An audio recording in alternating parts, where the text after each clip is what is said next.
What is up, you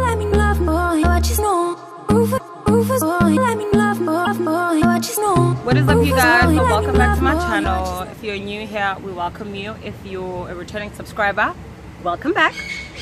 I am Sinegugu Hlengane.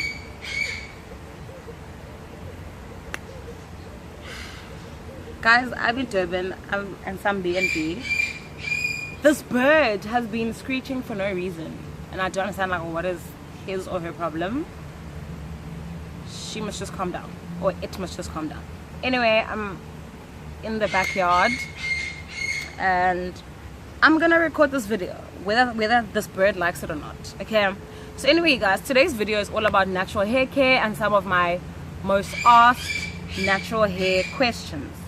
If I keep looking down, I'm probably trying to kill an ant or a mosquito, okay, because honey, I don't know what is up with pools and mosquitoes. And I'm not wearing makeup in the next couple of videos, including this one, because of this nonsense that is happening on my skin. I don't even know what's going on. It's probably like change of environment or whatever. I don't even know. So anyway, the very first question is, what is your hair type? So my hair type is 4C. It's like more or less between 4C and 4B. So when it's feeling soft, it's like around about a 4B texture, and eventually it gets to a 4C hair type. Now 4C is the coarse sort of hair type, which is the most common amongst African women, not African American, but I mean like Africa, like South Africa, you know what I mean? And when I say black, I mean this. I'm not talking about biracial people or mixed race or coloreds. I'm talking about me now, okay, like me. Anyway, that's what my hair type is. Our curl pattern is very small. Okay, you can't even really see it here, but yeah, it's pretty much very coarse hair.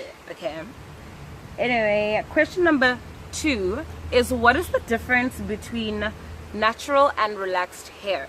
So first of all, a disclaimer on this. In my opinion, it's not even like a disclaimer, it's just my opinion of this topic. All of it is natural hair. First of all, I'm smelling weed, but anyway, all of it in my opinion is natural hair. It just depends on if has your hair been chemically processed or not. Therefore, that is where the difference comes in. Relaxed hair is chemically processed. You have put in a cream to straighten it and to remove your natural curl pattern.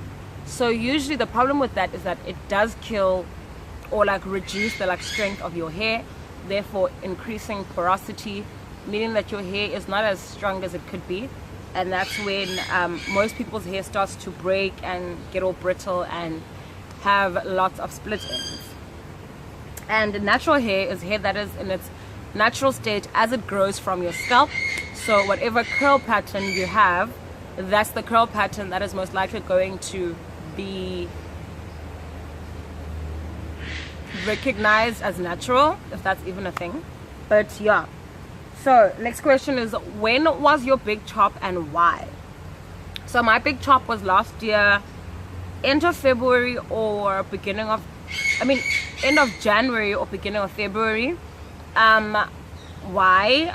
It's because I had relaxed hair and I was starting to get growth. So I just felt that it was necessary for my hair to actually just grow out much quicker, to just chop the relaxer off. And before that, I had been natural for like the whole year, but I got bored one day and I started to relax my hair. So screwed myself over. And yeah, that's pretty much like the only reason why, apart from being bored and being in the vicinity of scissors and conditioner. That's about like the only reason why I actually did chop my hair.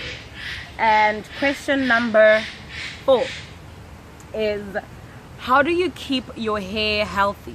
Now with me personally, I'm lazy, right? That I know of. I'm very lazy like when it comes to hair care, because guys, natural hair is arm day every day if you're not gonna keep it in plaits or protective hairstyles or whatever. So this is my first blow dry of the year, and I plan on keeping my hair tied for a while because, honey, I'm not planning on combing it out and all that. So anyway, to answer the question, how do you keep your hair healthy? I keep my hair healthy with products, in terms of products that do not contain sulfates and is it parabens or pro I don't know, I'll find the name and I'll write it in here somewhere. And yeah, like hair that doesn't have chemicals that are not natural, or chemicals that are going to thin out your hair. Guys, I have so many mosquito bites. Anyway, products that are going to allow your hair to grow out in its natural state. So I think most products by Shea Moisture, if not all of them, products by Shea Moisture, by Cantu, whatever it is, or however you want to pronounce it. I know that Dark and Lovely has this new range, Au Natural, so that one's also quite nice. Guys, mosquito bites. And I mean, Tresemme, yeah, but like it's not my favorite thing. They do have the Botanics range, but it's not quite my favorite. And they also have, I know that Pearl Tusi has Afro Botanics, so people have been talking about it. They seem to like it, so yeah. Also, I always keep my hair moisturized and hydrated. Do not let your hair get dry, because when I have moments of laziness, I start seeing my hair shedding a lot faster than it normally would, which is, it's sort of like expected when you don't take care of your hair, right? And can these birds just stop talking to each other? My God, they are ruining my life. Anyway, moving on.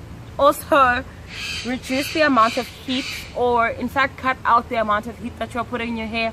You don't need that. I blow dry my hair usually like once a month if I am lazy to comb it out, or very seldom. I don't like putting heat in my hair, so protective hairstyles help a lot. I know that wigs help because you don't have to comb your hair as long as your hair is plaited underneath. I can't just put on a wig cap because my hair is too big for that now. So yeah. The next question is, what? Oh, what are your essential products?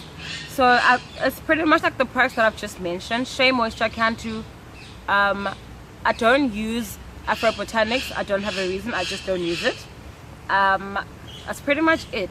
And Tresemme Botanics, I do use their conditioner. It's not my favorite thing, but I use it sometimes. But Shea Moisture is definitely a favorite of mine, and the Dark and Lovely Au Natural. Next, and what is your advice before and after transitioning? Now, before transitioning, you need to be very sure of if you actually do want to transition, because guys, trust me, chopping your hair is a very emotional thing. It can get very emotional, and I don't think you want to be feeling some type of way, whereas I feel like cutting your hair or going on like a hair journey, it's a very serious thing, guys. Like, I feel like it's just part of like your face, like all of it just comes together. Like, imagine me if I had hair just this short and then I still had bad skin. I feel like I would just look a mess, you know. So at least now my hair is usually much higher tied up. I feel like it distracts from the face sometimes. So yeah, before transitioning, be sure of what you want to do, and also start to cut out the heat. Now, of course, your hair will start to look crazy, so you can use protective hairstyles while you are transitioning, and just before you have the big chop. So don't be quick to chop your hair off unless you know you've got wigs stacked and you're ready to go. So get those wigs, girl, and do the chop.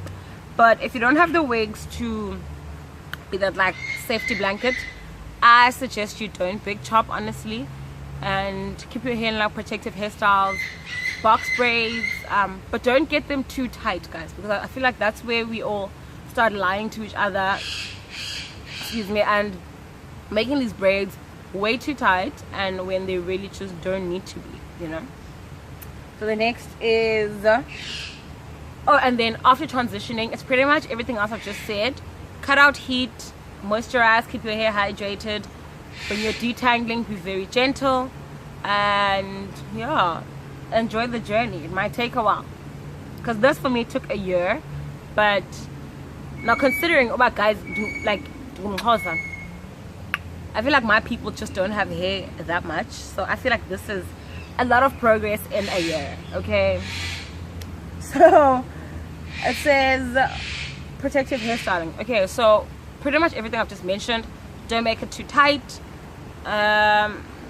because I feel like if you make it too tight, then you are irritating your hair follicles, then they get stressed out, then they start to break, and then you're hindering your own hair growth process. So don't play yourself, sis.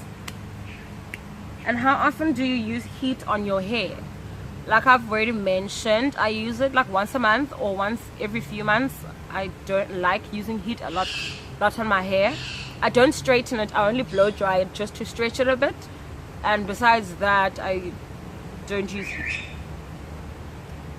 And the last question is, how often do you wash your hair, and do you pre-poo or only shampoo? Now I wash my hair, I try to do it like once a week or once like every like week and a half. Sorry, something got in my eye.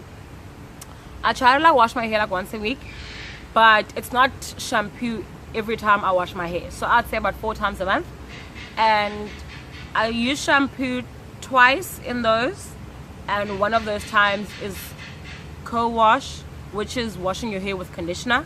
So of course when you use conditioner, you need to make sure that like you wash your hair extra long, because you need to get all those products out, and sebum does build up on your scalp. So before washing your hair, it's nice if you could like massage the sebum in. In fact, do the scalp massage like every day or at least twice a week. Just try to make it a habit, because if you let those natural oils, you know, like cling to like the rest of your like hair, it just makes your hair stronger, it makes your hair better, and it just gives your hair this natural shine, and therefore you are opening up your own scalp follicles, and you are allowing for new oils to then come up, and therefore new hair growth. And co-washing, yeah, I've just mentioned that, it's conditioner. Shampooing, I already mentioned the types of shampoos that you should use and with what products you should avoid. And yeah, I wash my hair 4 times a month, like I've already mentioned, and that's about it. So thank you guys very much for your questions. I really do appreciate them, and if you have any further questions, leave them down in the comments below, or leave them on my Instagram. You can DM me, message on my pictures, comment on my pictures or anything like that. And yeah, all of my social media will be down below. Don't forget to comment, like, share and subscribe, and if you would like, you can join the notification gang. Also guys, we're almost at 300 subscribers. Like, what? I'm so proud of us. Anyway, I'm really hoping to reach 1,000 subscribers this year at the very least. So let's make it happen, you guys. Let's make it happen. Right now we're at 250 something. I'm hoping to reach 300, hopefully like end of this month, beginning of February. I hope it goes that quickly, because that would be amazeballs. So anyway, from my heart to yours, nothing from my heart to yours, nothing but love and light. I'll see you guys in my next video, and bye guys. Oh, please give suggestions, because like how do you guys transition to new environments? Also, I've cut out red meat because I don't know, I'm just trying anything that will possibly work. So I will see you guys in my next video.